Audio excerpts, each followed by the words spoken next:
কি করি, এটা অর্ধেক কেটে দেই,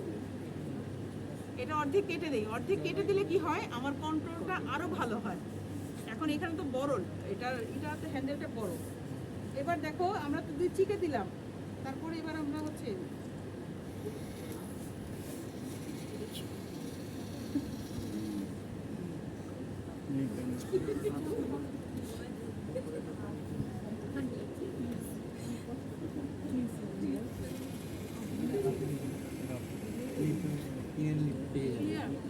এখন ওটা রিঅ্যাক্ট করতেছে না, বা এটা সহজ মনে হচ্ছে। ভালো ছিল, ভালো না। দাঁতে ব্যথা লাগে, ব্যথা লাগছে। এটা এমনি তো কঠিন, তার কারণ হচ্ছে যে উপরে আর নিচে যখন দিব না, তখন এখানে স্পেস কম, তো তবে না এটা আবার তোমার ব্যথা লাগতো না। এই হ্যান্ডেলটা যদি আমি ছোটো করে দিই তাহলে বাচ্চাদের জন্য এটার সাইজটা ছোট পাওয়া যায় না, কেটে নিতে হয়, কেটে নিলে কোনো সমস্যা নেই। আচ্ছা, এখন হচ্ছে সবচেয়ে ইম্পর্টেন্ট জায়গা, গালের ভেতরে দিলাম, সাইডে দিলাম, কিন্তু টাঙে তো দেই নাই। টাঙে দিয়ে এখন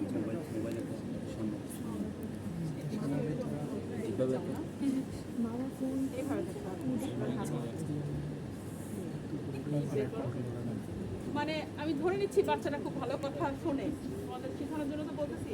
এই যে জিভ বের করলো, এই দেখো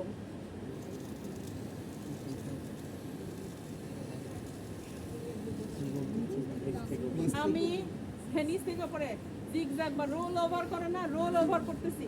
আমি কিন্তু ওর টাঙের লাস্ট 1/3 যাচ্ছি না, গেলেই ও কি করবে, এটাকে কামড় দিয়ে ধরে ফেলবে, কারণ এটা রিফ্লেক্স, ওরও তাই হবে। হয় ও কি করবে, বমি করতে চাইবে, না হলে ধরবে। দেখো আমার হাত